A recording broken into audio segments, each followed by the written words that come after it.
Part 7. The Pentium Era, South to North. Author, Mei Shi Niang. Chapter 61. As soon as Mr. Tan saw so many bad guys, he got angry.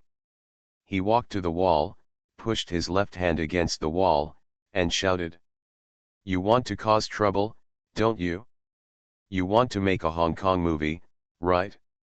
Okay, come on, if you have the guts, cut here." Mr. Tan pointed to his left hand with his right hand and said to the landlord and those bad guys.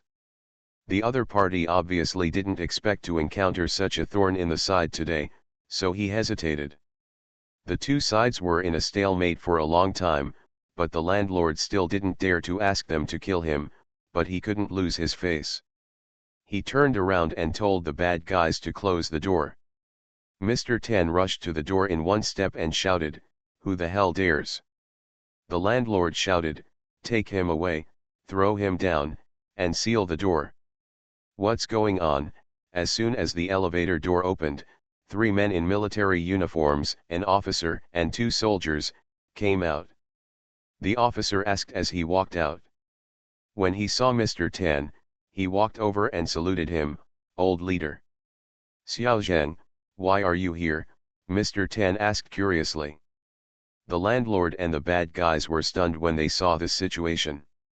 When the bad guys saw the soldiers coming, they quickly wanted to slip away from the fire escape.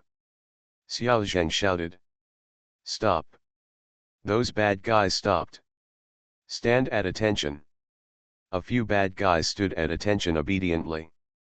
"Get in line." They stood in line against the wall. Xiao Zhang walked over, took something from someone's hand, and opened the newspaper. Inside was a homemade machete. Xiao Zhang cursed. "You dare to come out in broad daylight with these scraps of metal to scare the people? Are you so humming powerful?" Xiao Zhang didn't scold enough, and slapped each one by one. Those people stood there with knives in their hands, but they dared not speak out. At that time, there was a saying circulating in Haikan, which meant that bad guys were afraid of the police were afraid of the armed police, and the armed police were afraid of the army. This is of course a joke, but it can be seen that the troops have a deterrent effect in the local area. It is no wonder that these bad guys who usually roam the streets immediately become obedient when they see the soldiers. "Disarm them all," Xiao Zhang said to the 2 soldiers. The 2 soldiers walked over and before their hands even touched the knives, the gangsters handed them the knives themselves. Xiao Zhang walked up to the landlord, looked at him and asked, "Did you bring these junk?" The landlord quickly said, "They are going to other places. They are not here to cause trouble. They are just passing by and come up to take a look." "Do you know who he is?" Xiao Zhang pointed at Mr. Tan. "I don't understand him. I really don't understand him. It's just a misunderstanding." "It's a misunderstanding," the landlord said quickly, taking out a cigarette and handing it to the 2 people, who both pushed it away. Xiao Zhang asked Mr. Tan, "Old commander, how are you doing? Do you want me to take these people away?" Mr. Tan said, "Forget it, it's not a big deal. Besides, it's not him who owes me money for the project. Yes, that bastard is the renter. He still owes me rent, so he ran away. This big brother and I really have a misunderstanding," the landlord said quickly. Let's go, you're so long-winded," Xiao Zhang said impatiently. As soon as they heard they could leave, those bad guys didn't even have time to take the elevator, so they dispersed from the fire escape. The landlord retreated to the elevator. When the elevator arrived, the door opened, but the landlord didn't go in, but pointed backwards with one hand. He stopped the elevator door from closing and said to Mr. Tan, "Brother, everything in it belongs to you. You take it all. I'll wait until you take it all out and I'll come back." After saying this, he entered the elevator and left. Xiao Zhang said to the 2 soldiers, "You can go down too and wait for me in the car." "Did Xiao Zhong call you?" Mr. Tan asked Xiao Zhang. Xiao Zhong is Mr. Tan's assistant. He must be down there. When he saw that the other party had brought so many bad guys, he knew that the situation was not good, so he quickly called Xiao Zheng. Xiao Zheng was in the army and turned out to be Mr. Tan's subordinate. Later he was transferred to the military region headquarters in Haikan and became an administrator. It's not who he is, I'll wait for you to call me, will you? Xiao Zheng complained. I can handle this shit myself, Mr. Tan said. How do you deal with it? The army is the army and the place is the place. Brother, I am not talking about you. You should change your quick temper. Don't suffer the loss. If you encounter this kind of thing, call your brother and I promise to help you. Take care of it, now I have to deal with these rotten people every day, Xiao Zheng said. Then I want to warn you, don't take money you shouldn't take, and don't eat food you shouldn't eat. Do you understand? If you need money, just talk to me, Mr. Tan said. No shortage. Besides, am I that kind of person? I'm just afraid of you. You walk in the water every day and your shoes don't get wet. Besides, what kind of place is Haikan? How tempting it is. I know, brother, I can control this. As long as you have a good grasp of it, Mr. Tan nodded. At that time, the state encouraged all units to carry out diversified operations to generate income. From banks to government agencies, from schools to public security bureaus and the army, everyone was calling for companies in response to the national call. Even the veteran cadres of the National People's Congress who had retreated to the second line began to run a company and find ways to make money. The local armed police in Haikan has set up an enterprise bureau and a production office. The army does not have these departments. Their diversified operations are handed over to the logistics department. In the logistics department, those who are responsible for contacting various external businesses are small businesses. Administrators like Zheng. The administrators of the army were not high level, usually at the company or battalion level, but they were very popular in the local area at that time. The administrators of the border defense forces were also responsible for business like Jin Lily's company. Mr. Tan and Xiao Zheng were standing smoking. Xiao Zheng asked Mr. Tan, "What should we do here?" Mr. Tan smiled bitterly and said, "What can I do? Just pay for it. Every inch of these decorations is worth money. After they are taken down, they will become garbage. If you throw them away as garbage, you have to pay for someone to take it away. Forget it, that's it with him, the front is just a matter of fighting." "Isn't that a loss?" Xiao Zheng asked. "There is nothing we can do about the loss. Everyone has run away." "I can't set the house on fire," Mr. Tan said with a smile, "it's okay. I can bear this loss. If a project fails, the company will suffer huge losses, but the people below will also suffer losses. The wages of construction workers and squad leaders and company commanders are guaranteed, and the company will pay them as usual, but bonuses and commissions after the completion of the project will definitely be no. The project has not been completed, and the company has lost so much money. Do you still have the nerve to ask for this money?" Of these two unfinished projects, one was designed by Zhang Chen. It seemed that 50% of the bonus was wasted, but there was nothing that could be done. Everyone else was frowning, but Zhang Chen found that only the second-rate guy was still as happy as ever. Zhang Chen was puzzled and asked him, "What the hell are you happy about all day long?" "I won't tell you," said the second-rate guy. The idiot walked away for a while and then came back.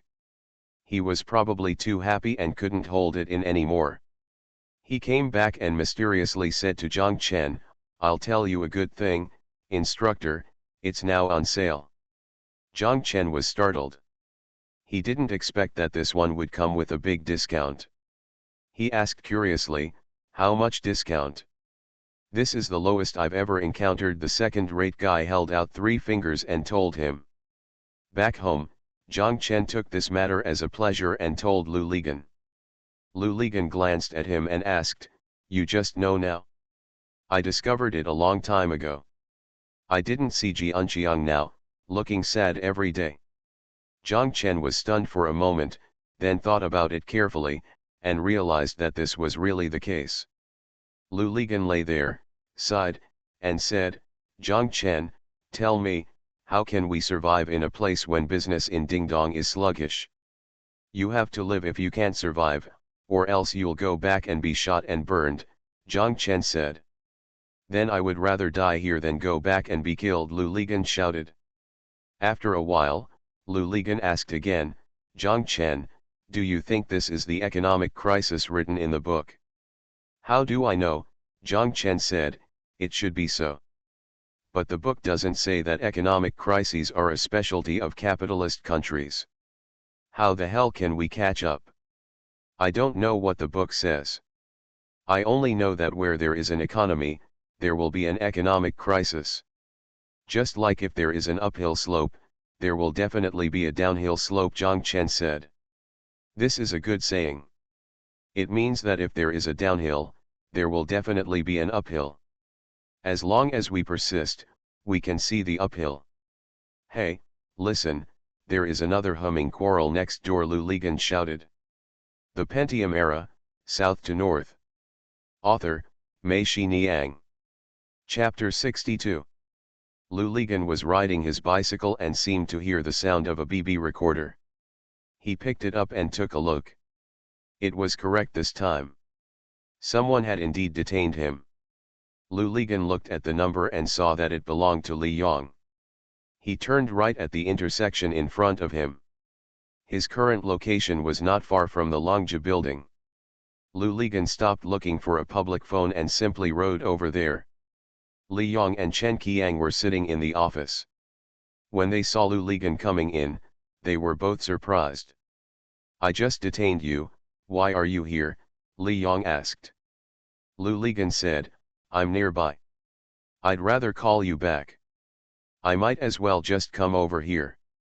What's the matter? Can your newspaper place an advertisement for selling ham? Li Yong asked. We can sell human legs, but we can't sell ham, Lu Ligan said with a smile. What's going on? Only then did Li Yong tell him that his company had brought a truckload of Suanwei ham from Yunnan. They had promised to buy it from a store at the fishery terminal, but after they brought it in, they said the business was not good now and they didn't want it anymore. The ham from this car was smashed into his hands. His uncle was very troubled by this and asked them to find a way. The two of them thought about it, or they could advertise and sell it themselves. At that time, there was not so much emphasis on doing business. Everyone did it based on the number of people. They didn't even know how to sign a decent contract, and it was of no use if they signed it. Among acquaintances, there was no such thing as a deposit or advance payment. This store is an old customer of their company, but when the economy is bad, old customers will fall out. Lu Ligan knew that he had eaten Jinhua ham, but he didn't know what Suanwei ham was. He asked if there were any samples of ham, and Chen Qiang brought a dark ham from the office next door and put it on the table. Go up, Lu Ligan looks at this ham, it is similar to Jinhua ham, and smells the same. At that time, the local people in Hainan didn't even know what ham was, let alone eating ham or buying ham. No wonder the store at the fishery wharf didn't want it. Lu Ligan thought to himself, Li Yong's uncle had a relationship with Mr. Xie. The drunkards are just like the fellow villagers in Haikan. Their heads are broken and it's hard to tell. The only way to buy this thing is from mainlanders, especially people from Yunnan, Lu Ligan said.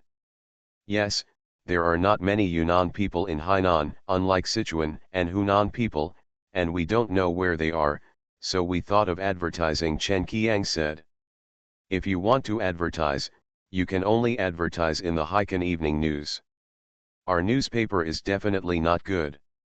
Even if you advertise it, it will have no effect. Who will buy such a ham and carry it on your shoulders, Lu said. Said the Pole. Li Yong asked urgently, Haikan Evening News, do you have any acquaintances? We don't understand your business. You don't need acquaintances when advertising. They'll ask for you. Just wait, I'll be back in 10 minutes. Luligan thought, this Heiken Evening News is next door, just run over and ask. Although Luligan has never dealt with the advertising department of Heiken Evening News, he knows that the advertising departments of all newspapers, as long as you can attract advertisements, they are welcome and you will get commission. Okay, please, Li Yong shouted. We are all our own people. Your business is not my business, Luligan said and got up and went downstairs. When Luligan arrived at Heiken Evening News, the advertising department was on the right side of the door, just opposite to the office he applied for last time. Luligan walked into the first office and saw a little girl. He took out his business card and explained his purpose to her. This little girl looked like a ghost. As soon as she saw that the business card Luligan handed her was a regular business card, instead of the one with the name written by himself, she knew that he was a regular employee of the Talent Information News and had a few coins on hand. She was a client who came out to make extra money.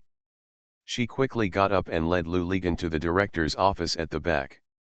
The director's surname was Huang. Director Huang was also very enthusiastic when he saw Luligan. Luligan told him that he had some clients who wanted to advertise, but it was not a recruitment advertisement. Director Huang, you also know that our newspaper is a professional newspaper, not there will be other ads, so I'll come over and take a look. Understand, we are all colleagues, so I will tell you not to tell secrets. In this way, if you bring the advertisement to us, I will give you a 20% commission. Do you think it is okay? Director Huang said, this is also a unified standard, and the commissions for the advertisements I bring in are also based on this proportion. 20%, which is the same as his own newspaper office. Luligan was secretly happy. What he was happy about was that this unintentional way also opened up a new door. Since they were all building washers, he couldn't do it as well. To start other advertising business, as long as you don't break your promise to the director, you can send all the recruitment advertisements to your own newspaper. Anyway, even if they pulled the other advertisements back, they wouldn't be able to publish them in their newspapers. Commission is fine, but there's one problem. If I pull these ads, I can't do it in the name of my own newspaper, Luligan said. I understand, I will also print your business card for you. In this way, the BB machine is yours, and the phone number will be left in my office. If someone calls me, I will tell you that you are not here and let him detain you. Okay. Director Huang was also very happy. Okay, thank you, Director Huang, Luligan said quickly. You're welcome. We will be colleagues from now on. In this case, you can come and pick up the business card tomorrow. Will you take the price list and blank contract with you now or together tomorrow? Director Huang asked. Take it away now. Director Huang stood up immediately, took the price list and a stamped blank contract from the cabinet in the office, put it in a large envelope from Heiken Evening News, and handed it to Luligan. When Luligan stood up to say goodbye, thinking of something, he asked Director Huang. By the way, Director Huang, I have some clients who are my friends. I don't want to make money from these clients. Can I just sign the contract at a 20% discount? Then I won't need to mention the achievements. Yes, of course we agree with your high moral character.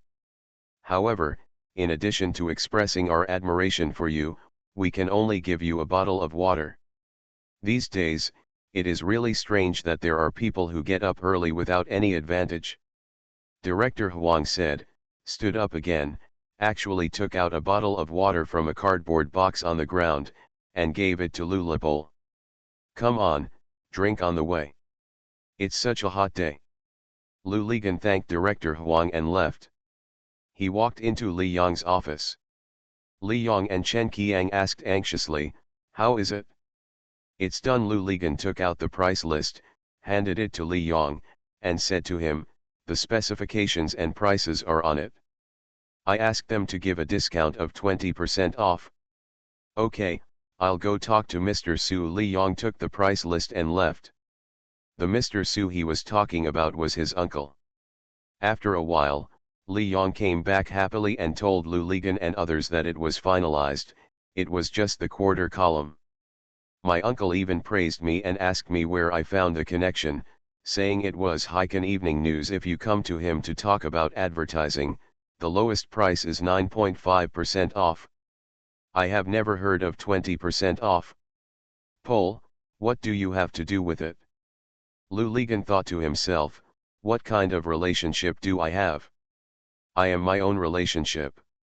They gave me a 9.5% discount and a commission of 5 points, but I gave up all of it.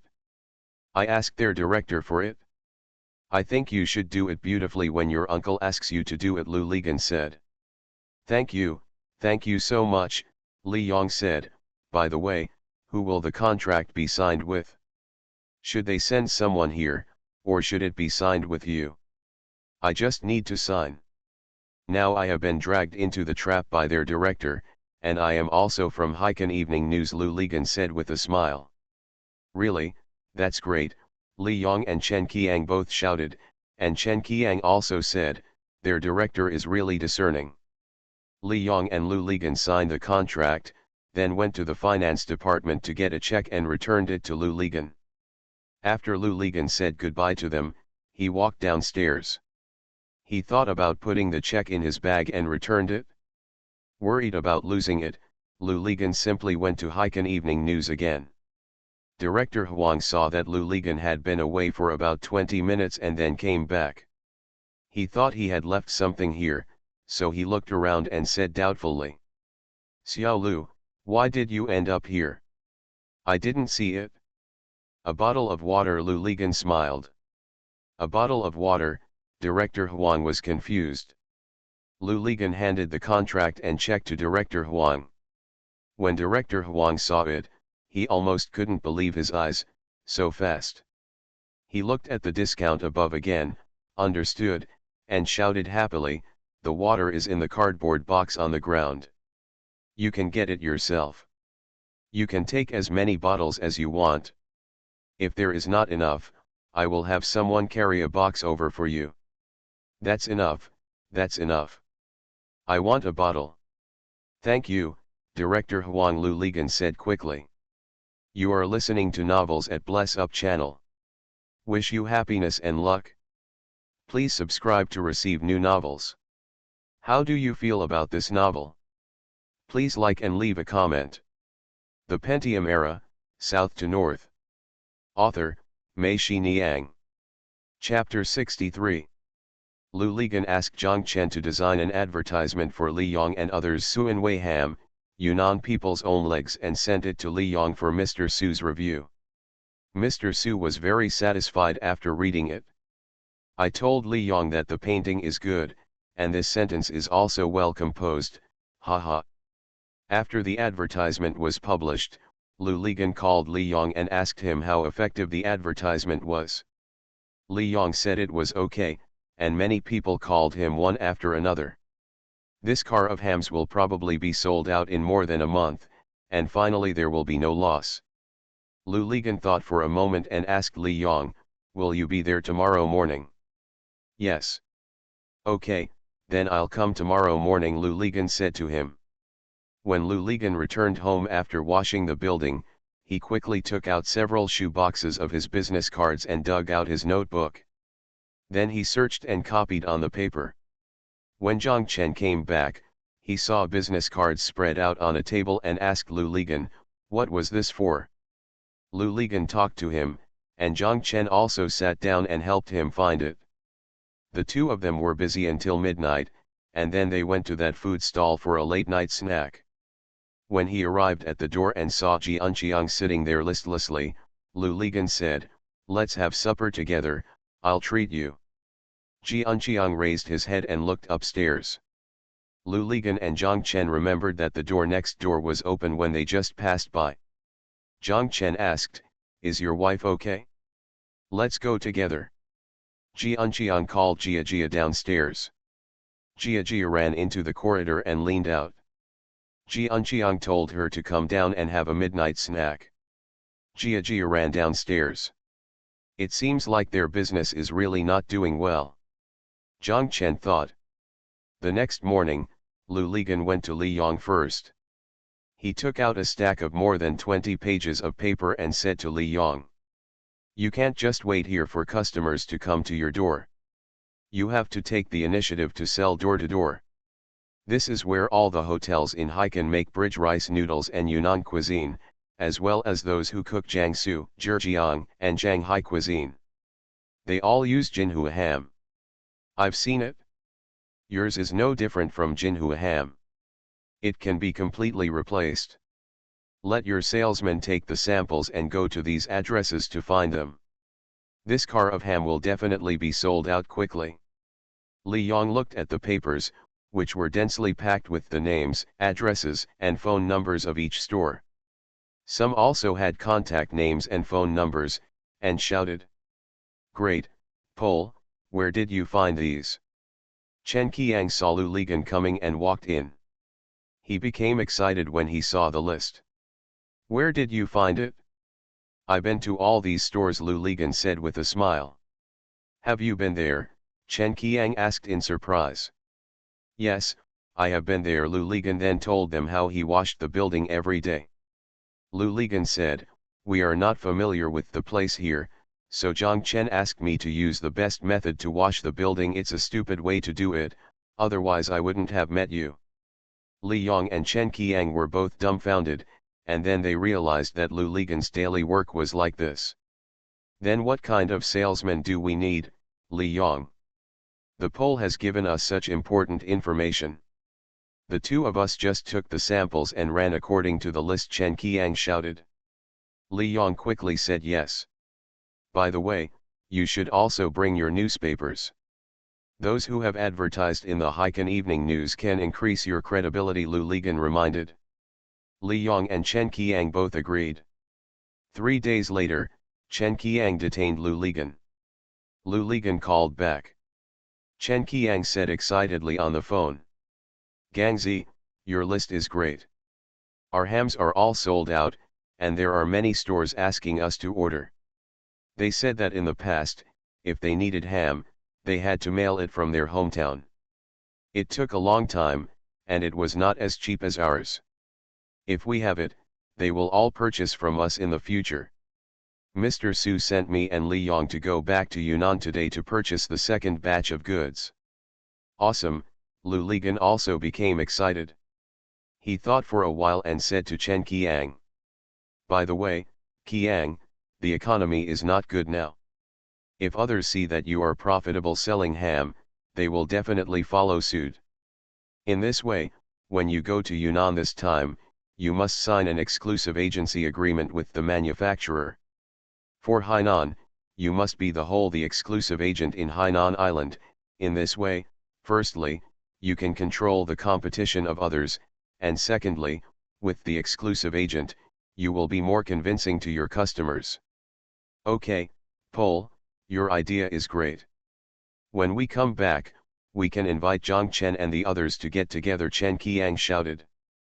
Putting down the phone, Lu Ligan was also deeply moved. He thought, no matter how bad the economic environment is, as long as you work hard, you can still find business opportunities. This business opportunity is just like what Rodin said about beauty. It is not a lack of beauty, but a lack of beauty. Eyes that discover beauty bring business opportunities. Lu Ligan ran around for a few days and got 2 more advertisements from Haikan Evening News. Although the bid amount was not very large, Lu Ligan was very satisfied. This road was finally opened. That day, when Lu Ligan passed by Hainan Daily, he had a sudden idea and went in again and found the advertising department. He quickly reached an agreement with Hainan Daily so that those who needed to do province-wide advertising could. Lu Lepol can also take it. Lu Ligan did not stop doing anything, and simply went to the Special Economic Zone newspaper and Economic Voice and Haikan Voice radio station, and they all reached an agreement. Lu Ligan put a few business cards on the table, feeling secretly proud in his heart. He thought, damn, as long as you want to advertise, I will give you the business card of whichever company you want. I want to catch big fish. Small fish and shrimps are not spared, they are all caught in one catch. Not only hard advertising, but also soft advertising. It was the first time Lu Ligan heard the word soft advertising from Director Huang. He didn't know what it was. Director Huang showed him a newspaper. Lu Ligan almost laughed when he saw it. What kind of bullshit is that? And to have such a lofty name, isn't it just the legend of the king that he wrote to the point of vomiting? After coming out of Director Wang's place, Lu Ligan walked specifically to the office where he had applied for a job before. He really wanted to meet the guy that day and discuss with him what is a romantic writing style and what is writing and writing. It was still different. Lu Ligan wanted to tell him, brother, don't be so awesome. Your monthly bonuses and benefits are all earned by these very romantic writing styles. You can only earn northwest wind. Unfortunately, those two guys were not there. Sitting there were two strangers, one of whom was a woman in her 30s, holding a more cigarette and puffing away smoke. Zhang Chen came in and saw so many business cards spread out in front of Lu Ligan, and said with a smile, awesome, you are almost the same as Suqin now. He is the Prime Minister of the Six Kingdoms, and you are an advertising salesman for the Six Kingdoms. Lu Ligan banged his hand on the table and shouted, what are you, six advertising salesmen? Open your dog eyes and take a look. Reporter, look at what is written here. They are all reporters. I am now a joint reporter of six media. Okay, reporter, you can represent the six media outlets and interview Mr. Tan. Zhang Chen laughed. Lu Ligan laughed with Zhang Chen for a while, and then said to him seriously, don't tell me, when I get these six business cards back to Yang Chen, I am still very impressive. They don't know this reporter and the reporter, there's something different. You don't need six, 4 are enough for one to explode, Zhang Chen said with a smile.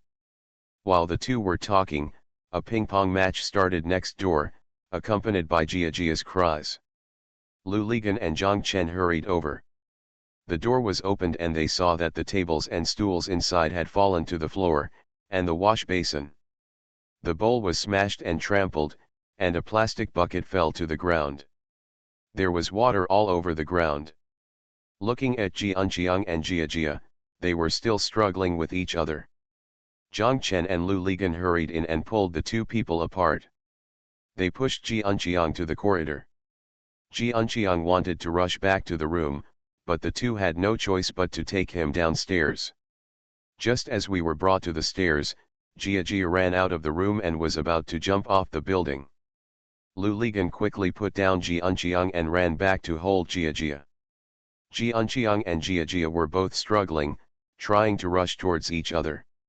Lu Ligan had no choice but to hug Jia and shout to Zhang Chen, take him down, take Jianqiang down. The Pentium Era, South to North. Author, Mei Xiniang. Chapter 64.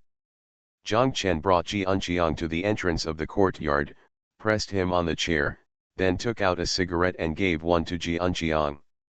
Jianqiang took it, Zhang Chen struck a match, lit it for him, and lit it for himself. Superior. Smoking a cigarette, Jianqiang's mood gradually calmed down. Zhang Chen asked him why he was quarreling. Jianqiang didn't respond. When he asked again, there was still no response. Zhang Chen stayed with him and smoked silently. Upstairs, Lu Ligan finally persuaded Jia to go back to the room. Jia was sitting on the bed. Lu Ligan asked her why they were quarreling. Jia didn't make any sound. When I asked again, she still didn't make any sound and just kept crying. Zhang Chen and Jianqiang stayed downstairs until after 1 o'clock. Zhang Chen saw that Jianqiang had lost his temper, so he took him upstairs. When they got upstairs, they saw Lu Lipol leaning against the door. Inside the door, Jia is holding a broom and sweeping away the debris on the floor. Ji Unqiang walked in the door without saying a word, walked to the bed and fell down. Zhang Chen and Lu Lizan stood at the door. Zhang Chen asked, "Are you okay?" Jia shook her head. Lu Ligan said to them, "Don't make any more noise at night. If you make any more noise, the whole Binya village will be woken up by you." Jia nodded. Zhang Chen and Lu Ligan returned to the room and took a shower. When Zhang Chen returned to the room, he turned off the lights and opened the door. The two of them were lying on the bed, and Lu Ligan asked, "Will these two idiots fight again at night?" Zhang Chen said, "How do I know? I asked Ji Unqiang why they were quarreling, but he didn't tell me." "Do you know why they were quarreling?" "I don't know, that's the same, I won't tell," Lu Ligan said. After a while, Lu Ligan laughed, and Zhang Chen asked, "Nerve, why are you laughing?" Okay, the world is at peace. Come and listen," Lu Ligan said with a smile. Zhang Chen went over to lean against the wall and heard Jia's moans next door, and he also laughed. "The world is really peaceful, this damn thing is just a quarrel at the end of the bed and at the end of the bed." Zhang Chen returned to his bed and continued to lie down. Lu Ligan said, "Why do you think they quarreled?" "I don't know, maybe it's because business is not good," Zhang Chen said. "I think so. If business is not good, people will be very angry. By the way, Zhang Chen, don't you have many ideas? Or give them some advice," Lu Ligan said with a smile. "What the hell can I come up with in this kind of business?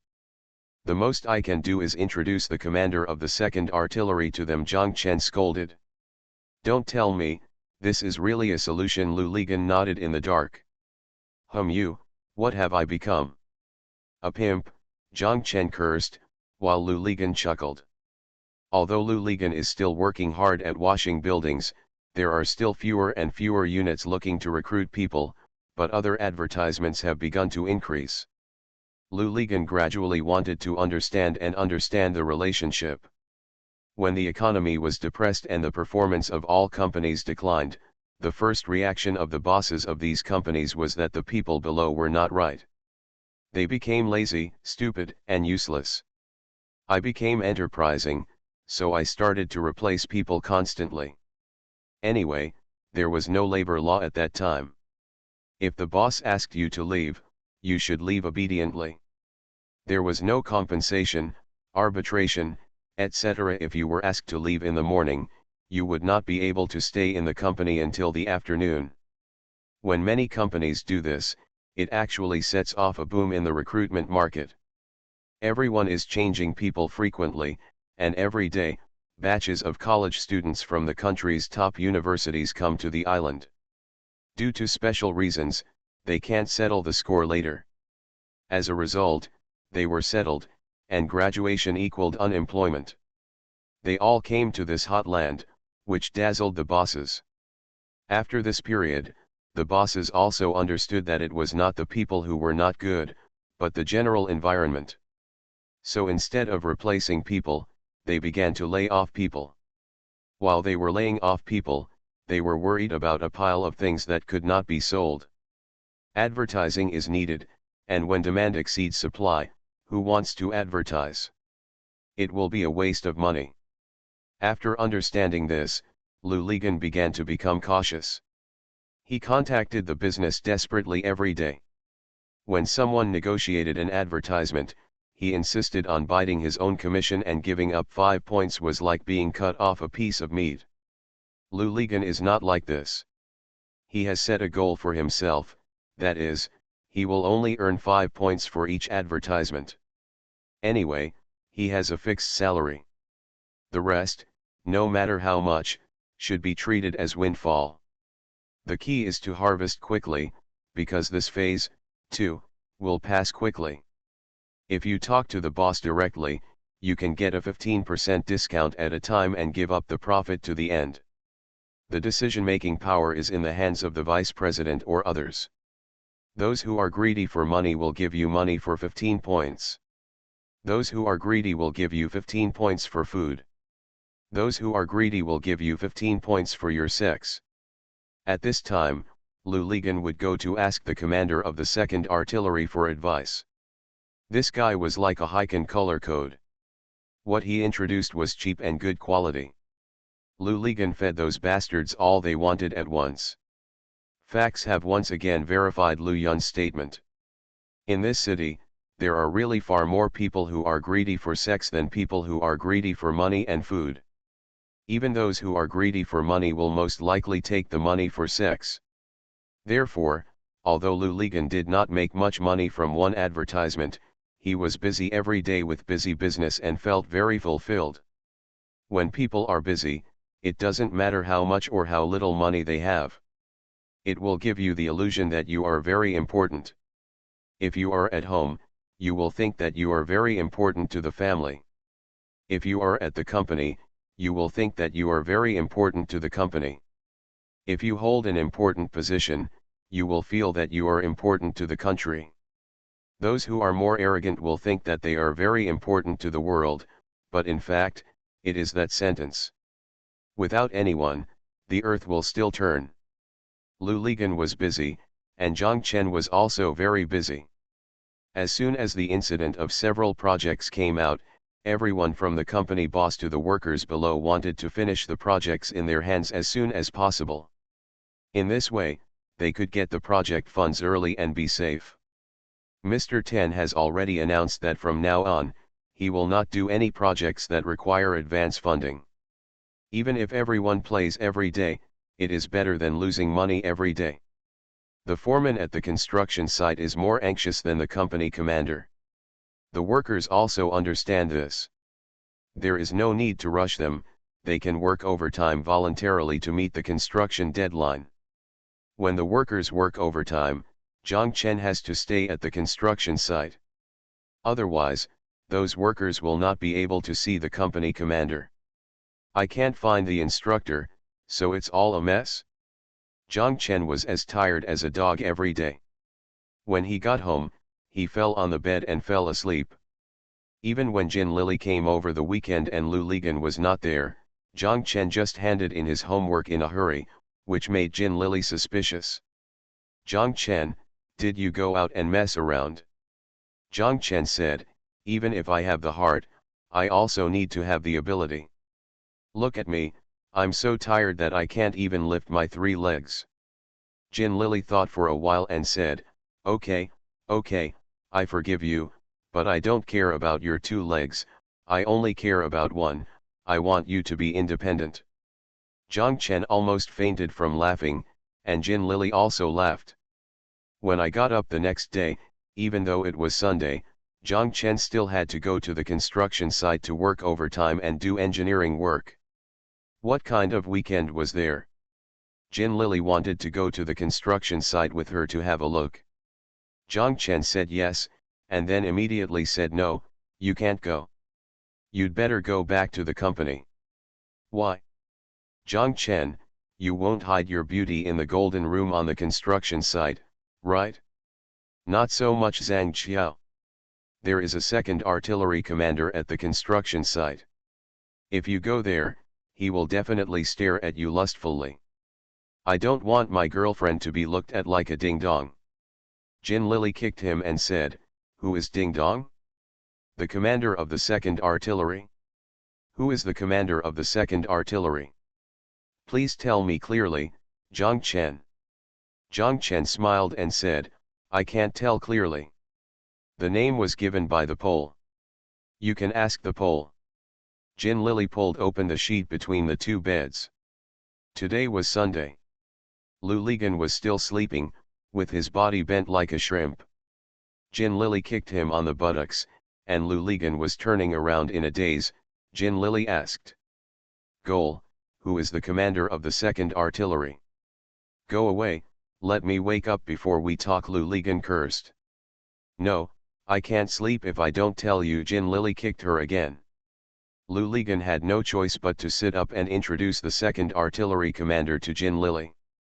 Jin Lily scolded, boring, what did I think he was, just a stinky hooligan, go to sleep. The Pentium Era, South to North. Author, Mei Shi Niang. Chapter 65.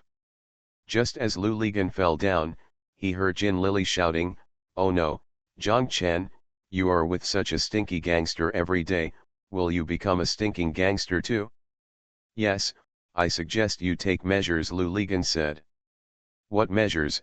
Jin Lily asked. Lu Ligan sat up again and asked her, "Do you remember the lock on the faucet and the one on the cans in every household in Yongcheng?" At that time, most of the houses in Yongcheng were old and did not have independent kitchens. Later, tap water was newly added, and every family installed a sink under the eaves outside the kitchen door, or in the corridor. When no one was at home, they were afraid that someone would open it. To steal water from the faucet, I made a homemade faucet lock. The so-called water faucet lock is to use a tin can, punch 2 holes close to the opening, and use a flat iron to make a latch horizontally. When the faucet is not in use, turn the can upside down and put it on the faucet. Put the latch through the 2 holes from below. One end of the latch is curved and locks the hole on one side. Outside the hole on the other side, on the flat iron, there is an eye. Put a padlock through this eye, lock it, and the faucet will be completely covered. Without the key, others cannot open it. This was the lock that Lu Ligan was talking about. Of course Jin Lily knew about it. Jin Lily asked, "I know, what's wrong?" "Take one, lock Zhang Chen down, and take the key with you," Lu Ligan said. Zhang Chen laughed loudly, Jin Lily blushed, and kicked Lu Lipole again in anger. Jin Lily sat sideways on the bed with her back against the wall. She saw 2 large cardboard boxes under Lu Ligan's bed opposite her. Jin Lily shouted, "Zhizi, what treasures are you hiding under the bed?" As Jin Lily spoke, she stood up and bent down to pull out the carton. Lu Ligan was shocked and turned around from the bed. He wanted to stop him, but it was too late. Jin Lily had already pulled the carton out from under the bed. Not only Jin Lily, but also Zhang Chen was also shocked when he saw coconuts in the carton. Jin Lily scolded, "Zhangzi, why the hell are you still hiding and eating alone?" Lu Ligan blushed and said awkwardly, "I bought it for fun." Jin Lily ignored him, picked it up and looked at it, her eyes widened. Lu Ligan wanted to stop it, but knew that there was no way to stop it. He was in a dilemma. Jin Lily put down one coconut, picked up another one, looked at it, put it down, and picked up another one. Jin Lily sighed. She saw that each coconut was engraved with a date. Zhang Chen I glanced at it, but it stopped ringing. Jin Lily sat back on the bed and looked at Lu Ligan blankly. After a while, Jin Lily asked, "Gangzi, did you buy these coconuts for Tan Shahen?"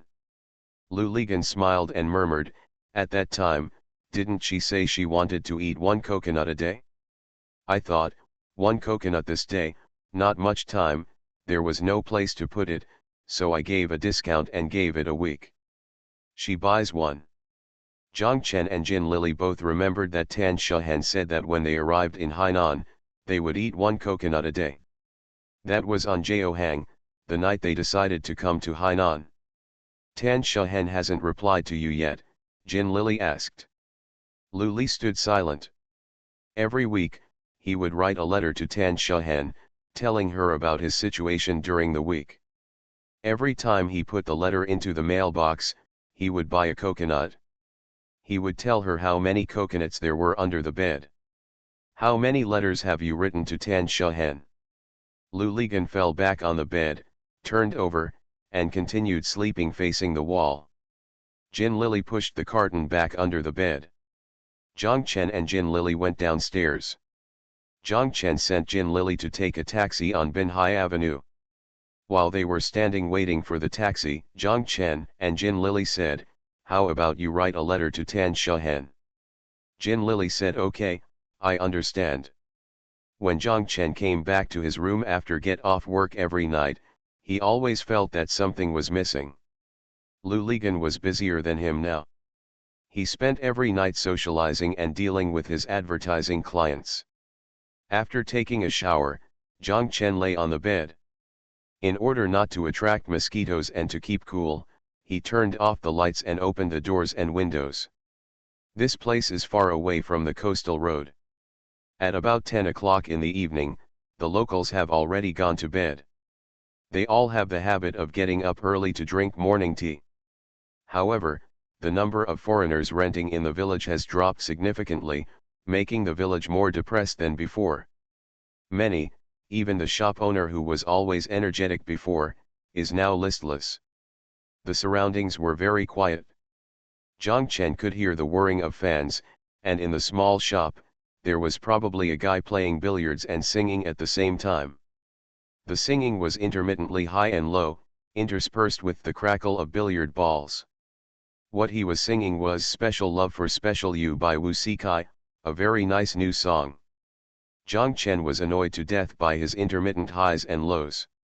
He really wanted to run down and tell him, "You humming, if you want to sing, sing well, and if you want to play ball well. Don't be so half-sentence, okay?" Apart from this, the only thing that could be heard was the sound of the food stall and the sound of the horse spoon hitting the pot. Zhang Chen knew that this was another dish that was cooked. It seems that all the chefs like to knock the pot twice after frying a dish. Zhang Chen doesn't know whether they are trying to knock off the leftovers stuck in the pot and the spoon, or to tell the diners, "I gave it all to you, didn't I withhold it?" Zhang Chen felt very sleepy and his limbs ached, but he couldn't sleep. If Lu Ligan came back now, he might as well go down and drink a bottle of cold beer. Despite the recession, even though some of their expected incomes have failed, the income of the two of them can still allow them to have late-night snacks without the pressure of money. At least this is still satisfactory. Zhang Chen heard the sound of the iron gate in the yard below. He thought it was Lu Ligan who had come back, but no, it was Yilin and his mother. They probably went somewhere. They came back very late today. He heard Yilin shouting. The little one seemed quite excited. Zhang Chen understood that they were probably going to the open-air cinema where Lu Ligan lost his shoes to watch a movie. Zhang Chen suddenly remembered, no wonder he always felt like something was missing when he came back every day. It turned out that he was downstairs, and he didn't see Jianqiang. The iron doors that were always open were also closed. The door next door seemed to be always closed. Dark lights, no one. Have they moved away? But it didn't seem like it. When Zhang Chen fell asleep in a daze every day, he seemed to still hear the sound of them taking a shower and washing. Yilin and his mother seemed to have gone to bed very quickly. There was no movement downstairs now. Zhang Chen heard the guy singing intermittently again. Now he was singing "Do You Know I'm Waiting For You" by Zhang Hongliang, and in response repeating the sentence "Do you know I'm waiting for you," you suddenly runs out, and it stops abruptly when it comes to. The iron door downstairs rang again. This time it was Lu Ligan. This guy parked the car and closed the door while whistling. Lu Ligan's whistle was a mystery in the troupe. "Su Jianmi," I said, this guy never sang in tune, but when he whistled, he never went out of tune." Tan Shahan said that it must be because the gangsters are used to it, and the gangsters can whistle well. Lu Li went upstairs, put something on the table, turned on the light, and shouted, "Get up, why are you sleeping? Get up and eat chicken." Zhang Chen got up from the bed and walked over to take a look. One of the two plastic bags Lu Ligan brought back contained a bag of beer, and the other contained 2 large horse dung paper balls. The paper was soaked with oil, still stained with salt. Zhang Chen was overjoyed and sat down immediately. Lu Ligan took out all the beer in the plastic bag, took a paper ball from another bag, put it into the empty bag, and moved it in front of him. Zhang Chen pulled the remaining bag over. This is because when the paper ball is opened, the chicken fat inside will flow out and flow to the table and floor. Zhang Chen knew without asking that this was bought from their favorite chicken shop. The salt-baked chicken in this chicken shop is simply marinated chicken, wrapped in horse manure paper, and then buried in a large oil barrel. The oil barrel is filled with a large barrel of sea salt. After the chicken is buried in the sea salt, the oil barrel is placed on the fire until the chicken is cooked. This method is very similar to the legendary beggar's chicken. The only difference is that one is buried in mud and the other is buried in sea salt. Jiang Chen opened the paper ball, and a smell hit his nostrils. The two opened the beer, each had a chicken, and ate in large pieces. You are listening to Novels at Bless Up channel. Wish you happiness and luck. Please subscribe to receive new novels. How do you feel about this novel? Please like and leave a comment. The Pentium Era, South to North. Author, Mei Xiniang. Chapter 66. The two of them were eating chicken and drinking wine while chatting. Jiang Chen asked, by the way, Ji Unqiang and the others next door, why are there no movements? What, you miss Jia? Lu Ligan smiled. Ghost, damn, every time I come back, I don't see Ji Unqiang down there. When I come up to their room, the lights are off. I'm just curious, Jiang Chen said. They've changed the battlefield and the way they do business. No wonder, Jiang Chen asked, how do you know? I met Ji Unqiang before, Lu Ligan said. Jiang Chen said, oh. What Lu Ligan never dared to tell Jiang Chen was that what he said about Ji Unqiang and the others changing their business methods actually had something to do with him. That day, he invited a customer to have dinner at Wang Heilu. After the bastard finished eating, he told Lu Ligan nakedly that he was full of wine and food. The bastard went upstairs, but Lu Ligan secretly complained in his heart. Even though he walked a few steps and the streets outside were full of ding-dong, how could he have the nerve to talk to them about such a thing? Lu Ligan thought of Ji Unqiang. It was all business, and whoever did something different might be able to help them. Lu Ligan hurriedly rode back home. Before he reached the door of his house, he met Ji Unqiang on the road. Lu Ligan didn't say anything more, so he asked him, Jia is alone at home. Ji Unqiang nodded. Lu Ligan said, take Jia to 905 Wang Heilu immediately. Ji Unqiang was stunned for a moment, and then he understood. He jumped on Lu Ligan's skullbag rack, arrived in the courtyard, parked the car. Ji Unqiang asked, I can't lend you the bicycle. Lu Ligan said it was okay and gave him the key.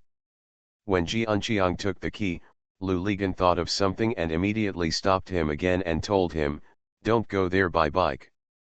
You'll be smelly and sweaty. It's not good. Take a taxi. By the way, take a taxi with the windows tightly closed. Ji Unqiang looked at him and didn't understand what he meant. Lu Ligan smiled and said, this idiot is rich. You guys, if you drive higher, you will get all the fare back. Ji Unqiang understood and hurried upstairs. Lu Ligan sat on a chair at the door and smoked. After a while, Ji Unqiang and Jia went downstairs. Lu Ligan thought that it was only 10 minutes walk from Binhai Avenue. Just tell them, Jia is waiting here, I will take you to call a car and come back to pick her up. Lu Ligan pedaled his bicycle and took Ji Unqiang to Binhai Avenue. He stopped a cool taxi for him, as Jin Lily said. Ji Unqiang got in the car, and Lu Ligan rode back to the door. Seeing that Jia was no longer there, I knew that they had probably left. More than 2 hours later, Lu Ligan heard that Ji Unqiang and Jia were back. After a while, Ji Unqiang came over. He saw that Lu Ligan was the only one in the room, so he took out 100 yuan from his pocket. If you want to give him the money, Lu Ligan won't take it. Ji Unqiang must give it to him, but Lu Ligan will definitely refuse to take it. Even Jia came over and said to Lu Ligan, take it, brother Jianzi, thank you. Lu Ligan said, we are neighbors, so I want to help you. If this happens, I will not dare to call you next time. Ji Unqiang and Jia gave up. The second time, everyone calmed down. When Lu Ligan came back and saw Ji Unqiang sitting at the door, he asked, do you have time? Ji Unqiang quickly said, yes, yes. Lu Ligan told him the hotel and room number, and told him, "You go call a taxi, and I'll talk to Jia when I get up." Jianqiang got up and left. Lu Ligan went upstairs and knocked twice on the open door. Jia turned around and Lu Ligan said, "Jianqiang called a car and will wait for you downstairs." After Lu Ligan finished speaking, he went back to his room. Jia understood, and quickly put on makeup and found clothes. Before leaving, she ran over and said to Lu Ligan, "Brother Ganzi, I'm leaving," and then hurried downstairs. Lu Ligan was lying on the bed. He didn't know whether he was being pimped or not. Anyway, he didn't want a penny. It was purely because he had bastards here who needed him, and Jianqiang and the others were having a hard time. Everyone has come out. No matter what profession they are in, it is not easy now. It would be helpful if you can help. Lu Ligan had read Shen Kongwen's novel The Husband before, and was deeply shocked by the husband who came from the countryside and ended up behind the cabin, covering his face with two big and thick palms, crying inexplicably like a child. I just didn't expect that something like this would actually happen to me decades later. However, no matter how much he thought, he could not connect Jianqiang with the husband from the country who cried for no reason. Jianqiang took Jia to the hotel. Jia went upstairs. Jianqiang was waiting in the lobby. With nothing to do, Jianqiang looked around. He saw a man sitting alone on the sofa, smoking silently. Jianqiang stared at him for a long time and decided that this person was a person. On a sudden idea, he walked over and sat down next to him. The man glanced at Jianqiang and subconsciously moved to the side. Jianqiang looked around and saw no one. He felt his throat was dry, but he still said softly, "Do you want a beauty?" The man was stunned for a moment, then looked at Jianqiang. He didn't say anything, but he didn't get up and walk away either. Jianqiang continued, "College student from Zhejiang University of Technology." Jianqiang always heard Lu Ligan call Zhang Chen, Zhejiang from Zhejiang. He didn't know what Zhejiang was, but he knew it was a university. Sure enough, the man seemed to be interested and asked in a low voice, "How much?" 400. "So expensive?" the man asked. Jianqiang didn't know what to say, so he didn't say anything. The man then asked, "Is it beautiful?" "Come down later and see for yourself," Jianqiang said. The two of them remained silent for a while, and the man continued to smoke. Jianqiang stood up and walked around the hotel shopping mall. He originally wanted to buy a bottle of water, but looking at the price, it was twice as expensive as the store downstairs. Just didn't buy it. When he walked out of the mall, he saw the man still sitting there, staring here. When he saw Jianqiang, he turned his face away. Jianqiang knew something was going on. Jianqiang calculated the time and found that it was almost time, so he walked back and sat down next to the man. Neither of them spoke, sharing an ashtray and smoking silently. After a while, Jia came down from upstairs, walked to the hall, and looked around. Jianqiang told the man that it was the woman in the light blue dress. The man stood up and said softly, "Come up." Then he walked towards the elevator. When passing by Jia, the man glanced at Jia. Jianqiang followed him, walked over, put his arms around Jia's waist, and took him back. Jia shouted, "What are you doing?" Later, Jianqiang was not necessarily in the same hotel. Often Jia was still there, so he went to a nearby hotel and made an agreement to come back and wait for Jia. Later, Jia bought a BB machine. Before the work was completed, the BB machine was ringing and the man laughed. "It seems that your business is still prosperous. Jia has seen a lot, and she is very experienced." She said, "Of course, I am from Zhejiang, United States." After taking a shower, Jia used the phone in the room to call Jianqiang back, knowing where to go next after leaving the door. Sometimes she thought it was Jianqiang, but when she went back, it was Lu Lizan. Jia quickly said, "Okay, Brother Zanzi, I'll be there right away." "Thank you, Brother Zanzi." The Pentium Era, South to North. Author, Mei Xiniang. Chapter 67. Zhang Chen saw Jianqiang and Jia again. There was a power outage at the construction site that day. Zhang Chen went home as soon as he got off work at the company. When he passed by the door of Jianqiang's house, he saw two people talking and laughing. Zhang Chen was still stunned. For a moment, Jianqiang and Jia also saw Zhang Chen. Jianqiang called out, "Brother Chen, let's eat together. We have good food today." In fact, Jianqiang is older than Zhang Chen. He called Zhang Chen, "Brother Chen." Zhang Chen recognized it and said he was respectful mean. Zhang Chen said, "Okay, I'll put the bag away." Jia and Jianqiang said they should go buy wine soon. Jianqiang said oh and hurried downstairs.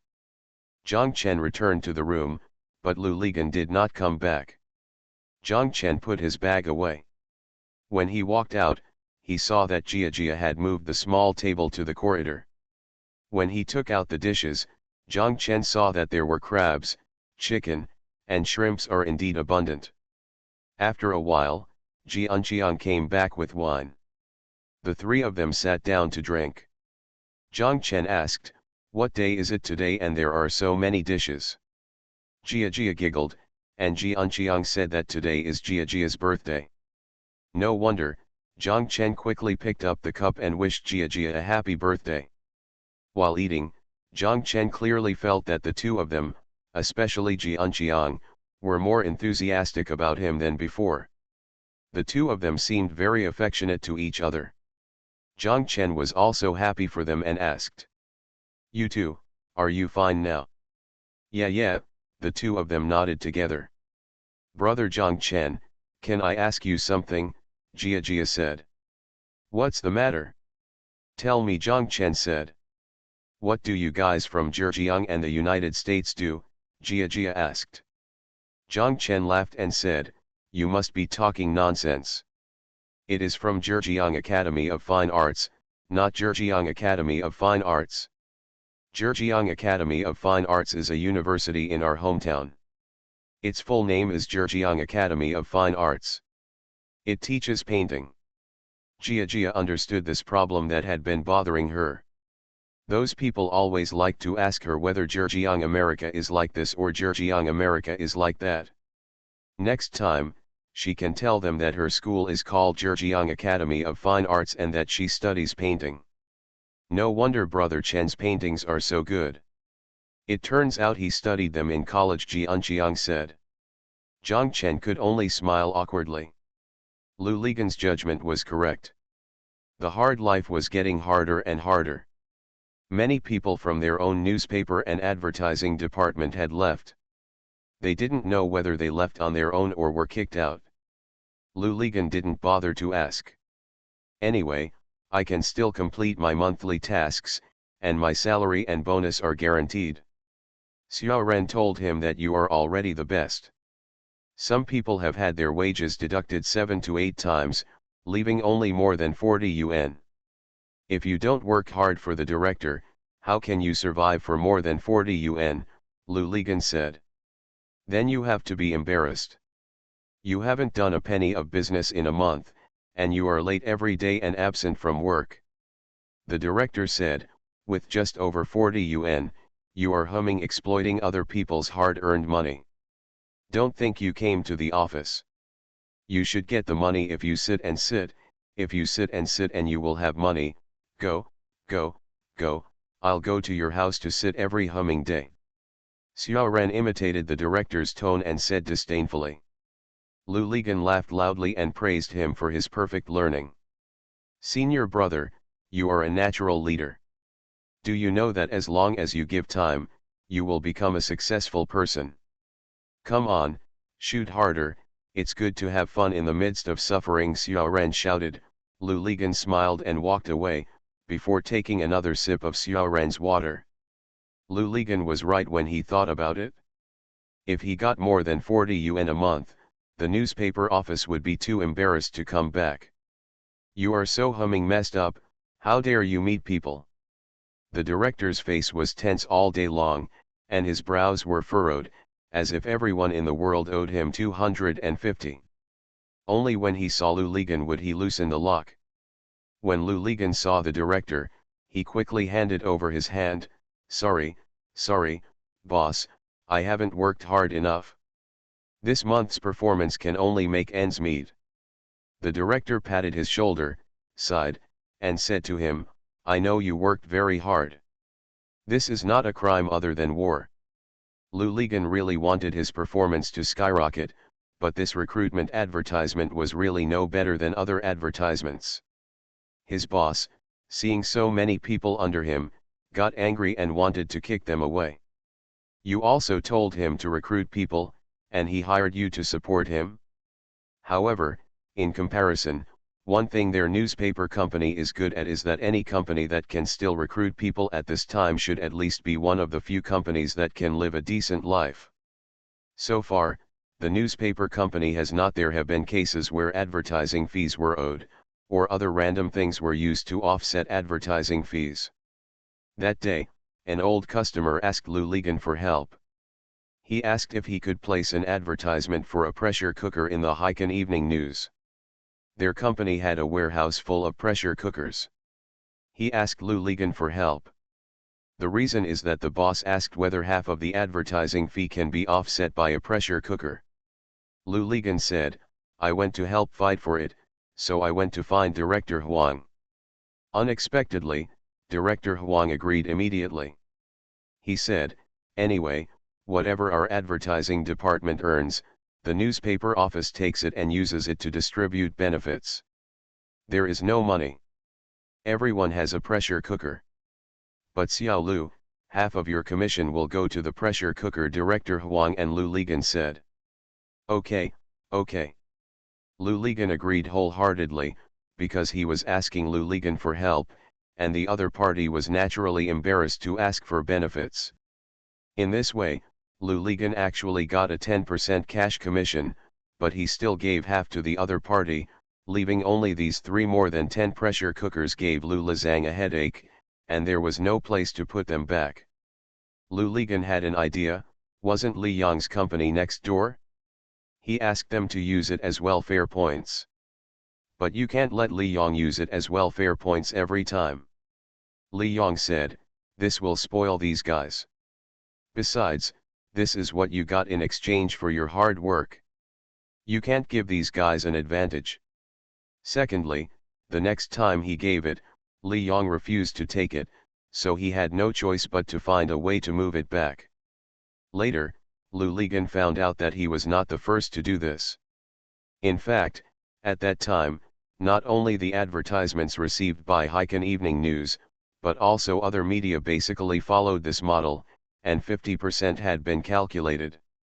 The highest is so high that all advertising fees are paid in kind. Anyway, if the advertising space of the newspaper is empty for a day, it is a waste of a day. At least you can get something by advertising it. But if there are too many such customers, the newspaper cannot give out so many benefits. Food and daily necessities are okay, like how can sofas, desks, etc. be used as welfare benefits?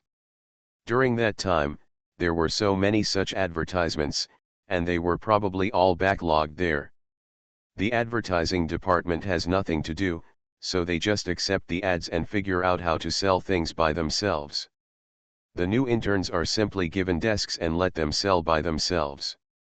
Only by selling can they have living expenses. If they can't sell, you can eat the table yourself.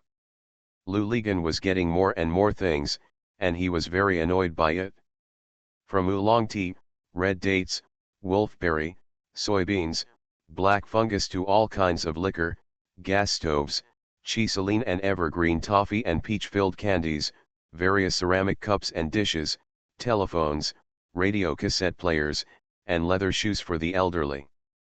Artificial leather bags and clothes, and even bundles of curtains. Their small room was quickly filled up. Having no choice but to borrow the utility room on the first floor of Yilin's house to store them, Lu Ligan and Yilin's mother said, "Just take whatever you need." "That's it, but there's still an endless supply behind it, what should I do?" Yilin's mother had an idea. She discussed with Lu Ligan whether I could sell these things of yours. Lu Ligan couldn't ask for it, so he quickly agreed. "You decide the price. If you sell it, you give me half of the money." Ken.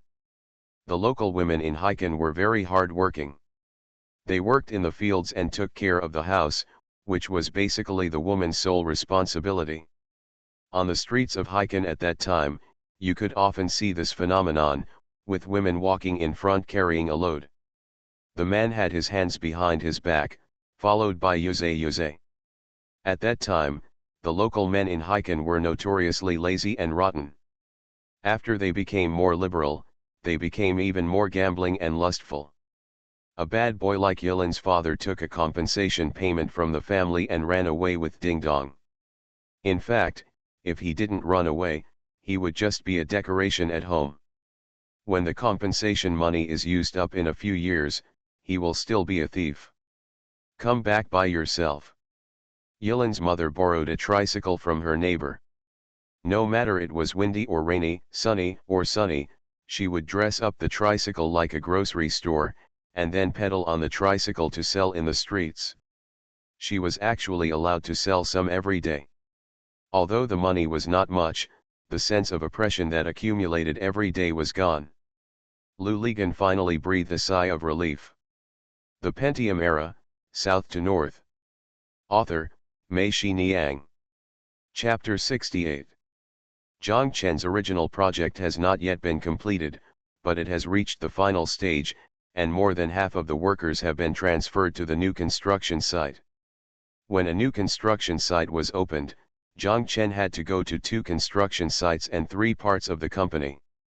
When the second-hand worker arrived at the new construction site, he looked around, grinned, and said to Zhang Chen, "Instructor, please leave me to guard this area. The new position is ready, I guarantee that the people are there." Zhang Chen cursed in his heart, "You are stationed in a shitty new position, you are trying to create a new world." The new construction site is a northeastern restaurant, also designed by Zhang Chen. When Zhang Chen first made plans and met Boss Feng from Party A, he spoke with great confidence and a loud voice. When standing, he liked to put his left hand on his hips and push his right hand forward with his palm up, indicating that he wanted to keep moving forward. Just waved sideways, looking forward to a bright future. If he were asked to stop the movement of his hands, he would probably feel that his words had no weight. He told Zhang Chen that I have no other request, which is to build the largest and most high-end northeastern restaurant in Hainan and make it a beautiful scenery in Hiken. Xiao Zhang, just design it according to my idea. Zhang Chen doesn't know how to design this beautiful landscape, but he has seen Party A lot, and Zhang Chen also knows how to deal with such people. That is, when you make renderings, you must have a dramatic effect, a stage effect, and the hotel is designed to be the studio hall for the CCTV Spring Festival Gala. It doesn't matter whether it is practical or not, as long as it makes people look eye-catching and their eyes light up. Zhang Chen is already good at this. If you want to be beautiful, I will blind your eyes. As expected, Zhang Chen's renderings passed the review in one go. Mr. Feng kept nodding. Not bad, not bad. Xiao Zhang, my spirit has been implemented into the design. After the contract is signed, during the actual construction, you need to go back bit by bit. After all, no one likes to eat in the studio hall or on the stage. There will be some troubles at the beginning. The other party will ask you to make it according to the renderings. Zhang Chen will ask his subordinates to make it according to the renderings. Mr. Feng can't even look at it himself. Zhang Chen just says a few words and asks Mr. Feng to do it. After picking up the issue and nodding to agree to the modification, Zhang Chen showed him what he wanted to do and educated him with facts for 2 or 3 times, then he let it go and did whatever he wanted. Zhang Chen discovered that people with this kind of personality have two fatal weaknesses. One is that they are impatient and the other is that they have no principles. The biggest advantage is that they don't spend every penny. You just need to do your thing and follow what he says.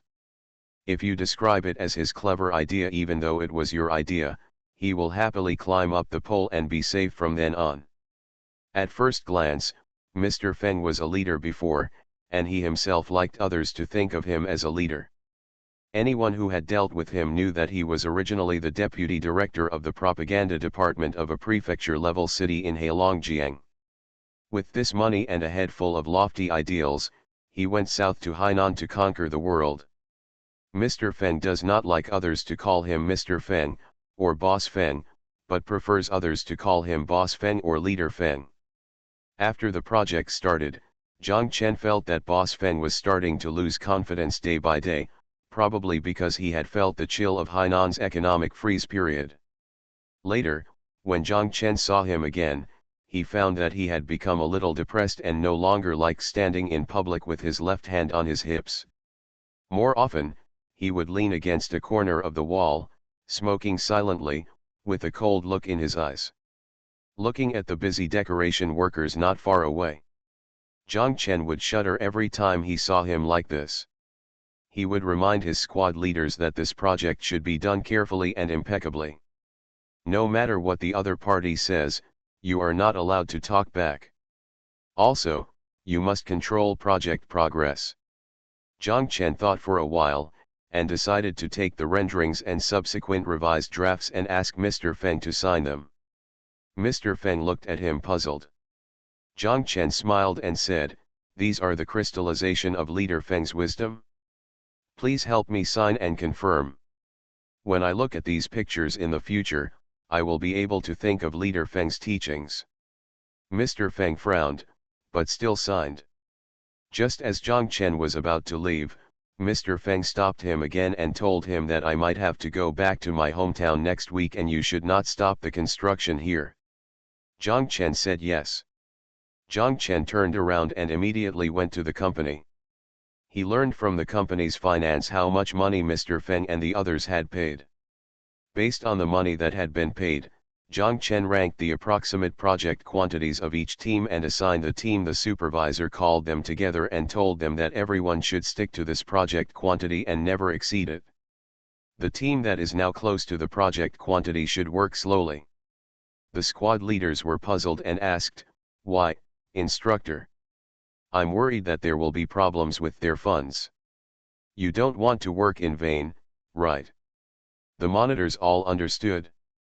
Sure enough, after Mr. Feng returned to Heilongjiang, he never came back, and the beautiful scenery was left behind in the south. The project payment that was supposed to be paid according to the progress has not been received yet. Zhang Chen and his finance department called the other company. The other party said, "I'm sorry, but we have to wait until Mr. Feng comes back to discuss the payment." "What should you do?" "Don't worry, there is no one. I will be short of your money." Zhang Chen and the squad leaders said that we should still follow the project quantity. We should work hard every day so as not to give people the impression that we have stopped work, but we must not exceed the project quantity. Mr. Tan knew about it and particularly appreciated Zhang Chen's point. He said, "This is risk control. We cannot leave our lives in the hands of others." The project did not stop, but the progress every day was very slow. Zhang Chen transferred more people back to the original project to speed up the finishing work. Some people from the masonry class were stationed in a new project, Baisha Gate on Hadian Island. Decoration of a villa. In this way, Zhang Chen had 3 projects to run at the same time, and he was really too busy, so he handed over all the projects of Mr. Feng and others to the second cargo and asked him to station there. The second cargo gave Zhang Chen the motorcycle. He wanted to exchange his broken bicycle with Zhang Chen, but Zhang Chen said this was not a good idea. "What's wrong? It's forced. I'm not in a hurry.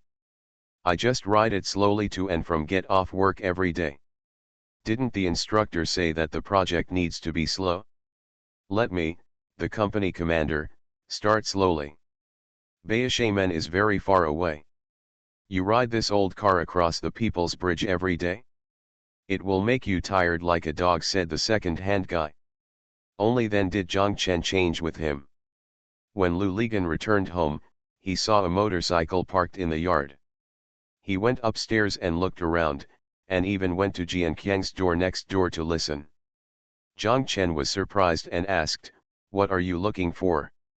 Lu Ligan said, "I see the second artillery vehicle parked below, where are the people?"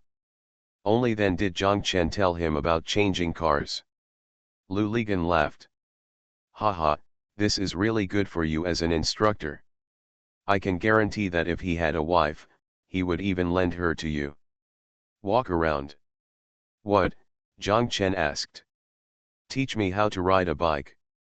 Zhang Chen took the key and went downstairs with Lu Ligan. At that time, the International Trade Center in Haikan had just been developed. The area around Binya village was adjacent to Binhai Avenue on one side, and the other three sides were filled with pitted and smoothed open spaces. Lu Ligan was in the open space and soon learned to ride a motorcycle. When he came back and passed the courtyard gate, he said to Zhang Chen, "You go up, I want to show off." With a bang, he rushed towards Binhai Avenue. Go. Even if they continue to grind foreign workers, Mr. Feng and his colleagues have still finished the work on their construction site. Erhuo and Zhang Chen said, "Instructor, there is nothing we can do. Even if I kick these forced laborers every day, there is nothing they can do to slow them down." Zhang Chen called Mr. Feng and his company, but no one answered. Mr. Ten called Mr. Feng's eldest brother, but couldn't get through. Zhang Chen went to the Guozhang building upstairs to have a look at Mr. Feng and his company. The company didn't look like it. It looked like it had closed down. Looking inside through the glass door, it was still neat and tidy inside, but there was no one there. Zhang Chen went to the property manager and asked. The property manager said that they were still renting the house and that everyone had probably gone back to the northeast. Zhang Chen asked the second-hand man to arrange for someone to guard the construction site 24 hours a day. If we leave, everything inside will be dismantled and stolen. Where are the others, instructor? Erhuo asked him. Let them all come to the villa, Zhang Chen said. You're forced to raise them, then I'd better go over there and supervise them to clean up, the second guy said quickly, and Zhang Chen knew that he was talking about returning to the original construction site. This guy probably saw that the villa on Hadian Island was deserted and there were no other people of the opposite sex except female rats, so he wanted to escape quickly. Zhang Chen also followed him. You are listening to Novels at Bless Up channel. Wish you happiness and luck. Please subscribe to receive new novels. How do you feel about this novel? Please like and leave a comment. The Pentium Era, South to North. Author, Mei Xiniang. Chapter 69. Zhang Chen was at the construction site that day, and Mr. Tan detained him. He rode his motorcycle along the beach for more than 10 minutes before he arrived at the Border Guard Bureau at the end of Renmin Road. He found a small shop with a public phone nearby. After calling the phone, Mr. Tan asked him to go back to the company immediately, saying that someone from Mr. Feng's company was here.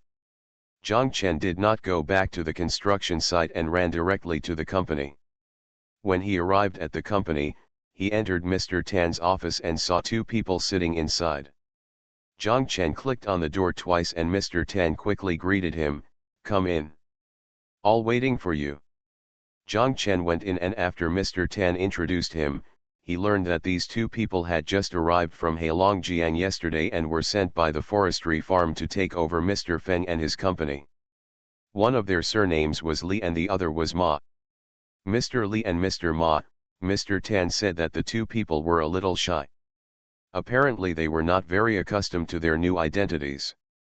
Mr. Tan introduced Mr. Li and Mr. Ma that this is Xiao Zhang, and he is in charge of your project. The two bosses were very enthusiastic. They quickly stood up and shook hands with Zhang Chen. After greeting each other, they sat down. Mr. Li asked Zhang Chen, when will our canteen be completed? Zhang Chen was stunned for a moment, and then realized that the canteen he was talking about was the Northeast restaurant.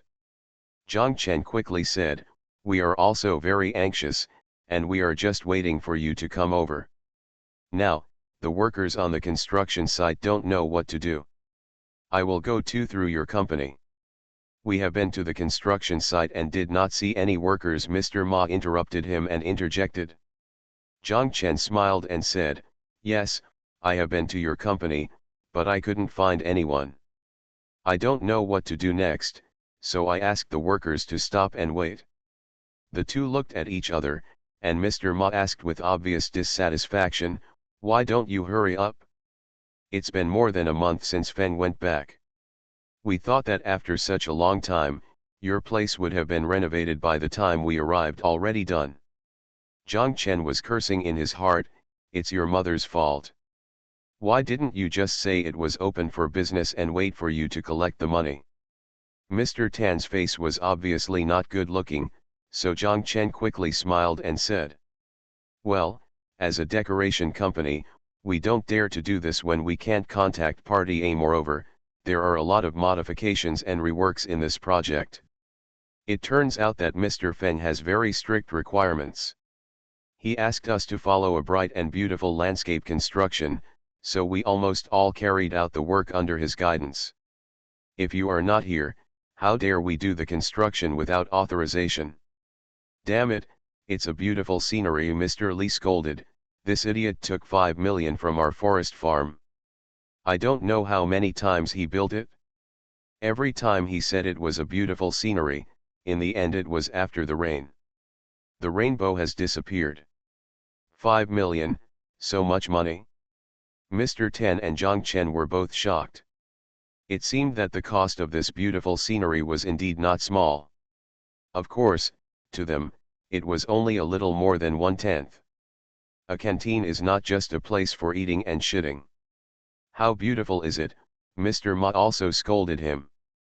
Mr. Tan stretched out his hand and said, "Everyone, we don't know what the relationship between Mr. Feng and you is, and we don't know how much money he paid you, but we are acting in accordance with the contract with him, and he didn't give us more 1 cent. "What do you mean, Mr. Tan?" Mr. Li asked. "That is to say, we have done everything we should do," Mr. Tan said. "But when we went to see the canteen, it wasn't ready yet. It didn't look good," Mr. Li said. "The decoration is finished, it looks good," Zhang Chen said with a smile, "it's just a construction site now." "Then why don't you ask for something?" Mr. Ma said. "Oh, that's it? Our President Tan also said just now that our contract with you is to pay according to the progress of the project. Our progress has been reached, but you, oh, I'm sorry, it is Mr. Feng who has not kept up with the payment." "We had no choice but to stop," Zhang Chen and Mr. Li and Mr. Ma said. The two people looked at each other, then looked at Mr. Tan, and Mr. Li asked, "What's going on?" "When we came, the party committee of our forest farm hoped that when we arrived, we could see the canteen open with great fanfare. The subsequent funds cannot be allocated here, and we are also afraid of being deceived by that force." "We are also afraid," Mr. Tan said, "so we don't dare to do the advance payment anymore." "What do you mean, Mr. Tan? We are a state-owned forestry farm. Are you afraid that we will charge you money?" Mr. Ma asked. "In Hainan, regardless of whether it is state-owned or private, in this project there are only Party A and Party B. We hope that you can act in accordance with the contract," Mr. Tan said. Seeing that they could no longer continue, Mr. Li and Mr. Ma stood up and said goodbye. They had no indication of what they should do with the project. Zhang Chen stood up and wanted to ask what happened, but the two of them ignored him and left. After they left, Mr. Tan smiled bitterly and said to Zhang Chen, "This is what we are most afraid of when doing projects. The project is still in progress. Party A has changed its boss. All the previous promises have come to nothing. Fortunately for you, this project, by controlling the progress of the project, We won't lose money even if we stop now. By the way, these two people, before you arrived, there was something behind their words. They tried every possible means to get out of me how much money Mr. Feng took from us, Mr. Tan said. What do you mean? Zhang Chen asked puzzledly. You still don't understand this? The first is to clean up the dirty information about Feng, and the second is to imply that we should give them a share of the benefits given to Feng. Do you understand? The person who came here is not evil, Mr. Tan said in Zhang Chen patted on the shoulder. After leaving the company, Zhang Chen went to the Northeast restaurant to have a look. He asked the staff stationed there if anyone had been here. The man said yes. 4 or 5 people came here in the morning and asked them what they did. They didn't say anything. They just said they came to take a look. Are there 2 Northeasterners inside? Zhang Chen asked. Yes, there are 2 of them. It seems that these 2 people were here yesterday, and there are a few more. I heard that they are very knowledgeable. They seem to be from other decoration companies. Zhang Chen's heart trembled. He understood that this matter was not as simple as Mr. Li and Mr. Ma said. There might be many tricks in it. Zhang Chen deducted the money from the second person. It took more than 10 minutes for the second person to call back and said to Zhang Chen, "Instructor, what's the matter?" Zhang Chen told him that you should come to the Northeast restaurant and I would wait for you here. The second-rate guy said okay, I'll be right away, and hung up the phone in a hurry. Zhang Chen waited for more than half an hour before the second-rate guy hurried over. Zhang Chen cursed, "It's only 10 minutes, why does it take so long?" The second-rate guy is laughing. Zhang Chen was dumbfounded by him. He told Mr. Li and Mr. Ma about their visit to the company, and also told him that they had brought other decoration companies here. The second-rate guy is quite knowledgeable in this area. When he heard it, he shouted, "You are forced to do this, this is a fairy dance. Are you going to send me to guard this place, instructor?" Zhang Chenzheng had this intention, but he was still hesitating in his heart. He thought that there would be no difference between these idiots arriving here and not arriving here. The bastard seemed to know what Zhang Chen was thinking, and shouted, "Don't worry, instructor. When I get here, I will definitely tie the bottom to a tight knot and force it to be raised. This kind of sex is not about eating. If you don't do it for a day, you won't die." Zhang Chen burst into laughter. "You still humming know this, let's do this, I will come around every day. When I'm here, you can do whatever you want. If I'm not around, you just stay, if it doesn't work, just rely on your own hands and work hard, okay?" The second-rate guy quickly said, "Okay, I'm still the instructor. I'm farsighted. Don't worry. No matter how much I make a mistake, I won't dare to make a mistake like this. I'm a coercion. If something really happens, if you don't scold me, Mr. Tan will take my dick off, break a bone." Zhang Chen laughed and left. When he arrived at the villa construction site, he still felt uneasy. He called 2 big bricklayers and told them, "You guys can move to the Northeast restaurant now. There should be nothing to do at night. Every day during the day, you guys just stay there, and if anything happens, please notify Mr. Tan and me immediately." The Pentium Era, South to North.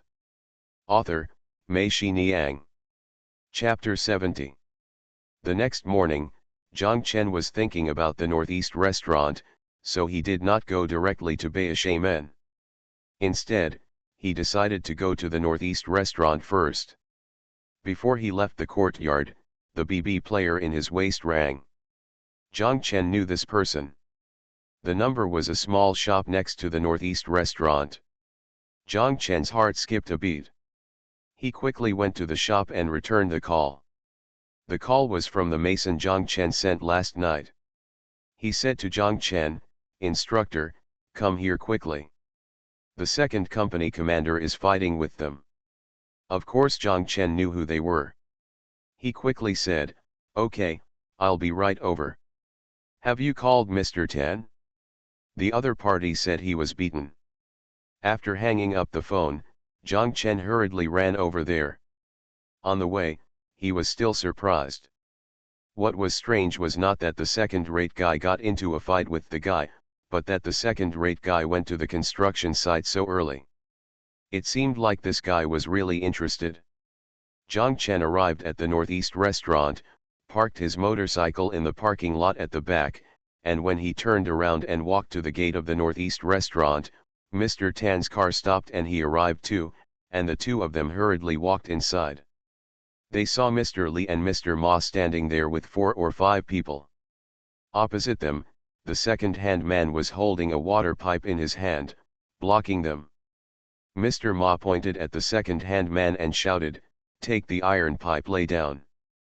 The second-rate guy also yelled, "You kid, do I know you? How dare you point fingers at me? You kid, this is my construction site, you guys, get out of here." Mr. Tan and Zhang Chen hurried over, and Mr. Tan shouted, "What's going on?" The second-rate guy saw them and shouted, "These bastards want to do some fairy dancing, so they asked these forced-bred bastards to come and measure them." Mr. Tan and Zhang Chen understood that if they came to measure the size, it would be another decoration company. It seemed that they had already reached an agreement with Mr. Li and Mr. Ma and promised their benefits. Mr. Tan sneered in his heart. He understood why these two guys would find other companies. They wanted to get benefits while also disowning their relationship with Feng. Even if he promised to give them benefits yesterday, they would not let him. What they did next was try every possible means to trap themselves, but they were just new arrivals and didn't know the market prices of this place. Mr. Tan looked at Mr. Li and Mr. Ma and said coldly, "What do you two mean?" "We are ready to terminate the contract," Mr. Ma said bluntly. "Oh, why, is there a reason?" "The contract between the two parties is not something you can terminate if you want. Unless we have a major breach of contract, and now that we have breached the contract and failed to make payment in time, the cause of the shutdown of the project is you, not us." "Yo," Mr. Tan said. "It was you who breached the contract first. I've seen it, and you didn't follow the renderings and construction plan agreed upon in the contract between the two parties," said a person next to him, who seemed to be from another decoration company.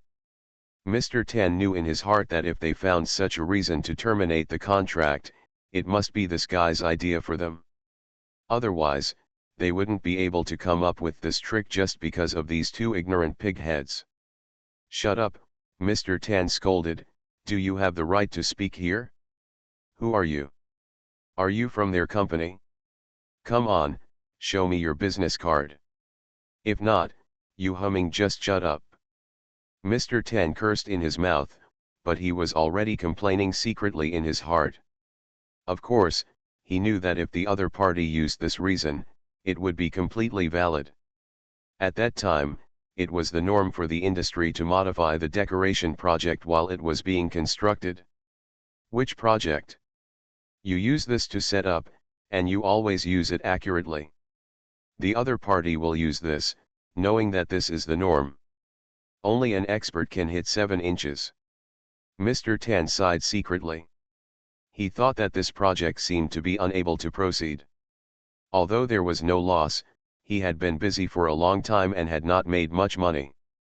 Although the man shut up, he leaned close to Mr. Ma's ear and whispered a few words, and Mr. Ma nodded. Mr. Ma and Mr. Tan said, "We have now decided to suspend the contract between us. The reason for the suspension has just been stated by him.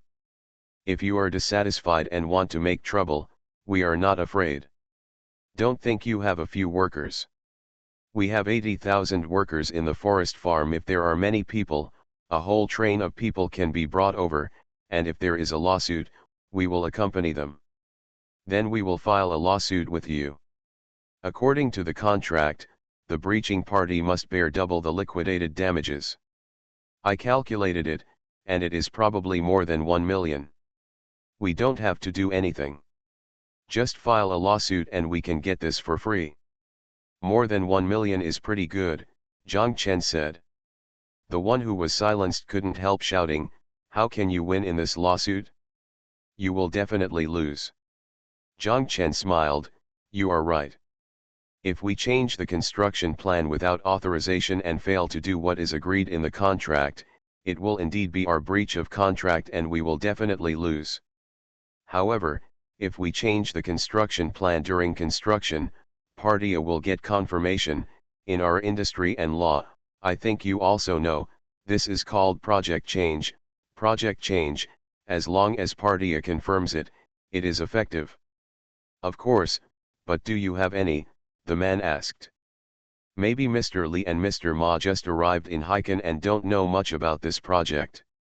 They only saw the renderings and contracts archived in their company. They don't know that a lot of things have actually happened at the construction site. What you are talking about, Party A confirmed that I happen to have it here. As Zhang Chen spoke, he took out the design drawings that had been changed and redrawn again and again from his bag. The modifications were also briefly listed on them. Each drawing was signed by Mr. Feng. I think that at this time of signing, Mr. Feng is still the legal person of Party A, so his signature is valid, right? Zhang Chen said. The other party came over to take a look, and sure enough, every piece of paper clearly had Mr. Feng's signature on it. The faces of all the people were gray. The man from the decoration company knew that he couldn't wade through this muddy water. Otherwise, as soon as he entered the scene, Zhang Chen and the others would file a lawsuit, and then a lawsuit for preservation. As soon as the court seal was posted, he would be in jail. The materials and equipment pulled in cannot be pulled out. He whispered a few words into Mr. Ma's ear, then took his people and left in a hurry, leaving only Mr. Li and Mr. Ma standing there in utter embarrassment. Mr. Tan took a long breath. He looked at Mr. Li and Mr. Ma and asked sarcastically, "Two bosses, take a look here. What should we do now? If we continue, we will wait for you to pay. If we stop work, then let's talk about compensation." Mr. Li reacted quickly. He quickly smiled and said, "It's not that serious. These are just sideshows. Xiao Zhang is right. We are new here and don't know much about this project. So, Mr. Tan, we will go to the scene immediately. Please ask for instructions. This project must continue, otherwise, all the money will be wasted. Wait until we are sure." "Okay, let's ask for instructions first." Mr. Ma also said, yes, let's ask for instructions." "You're a coward. If you don't bring a whole train of people to fight, I'll still be waiting for you," the idiot shouted from the side. "Shut up," Mr. Tan was laughing in his heart and cursed, "What are you doing with the iron pipe? Are you brave? Xiao Yang, go to the humming battlefield and throw it away." The second-rate guy threw the iron pipe in his hand to the ground, cursed, and glared at Mr. Ma. Mr. Ma stood there, smiling awkwardly. He didn't know whether Mr. Tan was scolding a slut or him just now. "By the way, Xiao Zhang, you send Mr. Li and Mr. Ma to the car first, and let Xiao Zhong take them back to the hotel first. We will make a decision after they ask for instructions," said Mr. Tan and Zhang Chen. After all this fuss, it was obvious that it was dinner time. When the meal arrived, Party B's boss didn't even know that Party A's boss was eating, which meant that he didn't want to be seen. But Mr. Tan just wanted to invite them, so these two probably weren't in the mood to eat. Zhang Chen sent them to the car and came back. The idiot picked up Zhang Chen and shouted, "Instructor, how can you be so wise? Why did you think of asking that forced person to sign the signature? Good boy. I was scared to death just now. I thought it was over, but I didn't expect you to do this." Xiao Zhang. Mr. Tan stood beside him and smiled happily. "I also feel that there is something wrong with Mr. Feng, so I just want to be more careful," Zhang Chen said. Well done, Mr. Tan said with a smile. "Instructor, I have to admire your wit. I must treat you to a good sex. Uncle, the company will reimburse you for the sex, Huo was really happy. The true relationship between him and Mr. Tan was exposed. Mr. Tan seemed very happy. He said, "Okay, reimbursement, reimbursement, as long as you can get the instructor to go."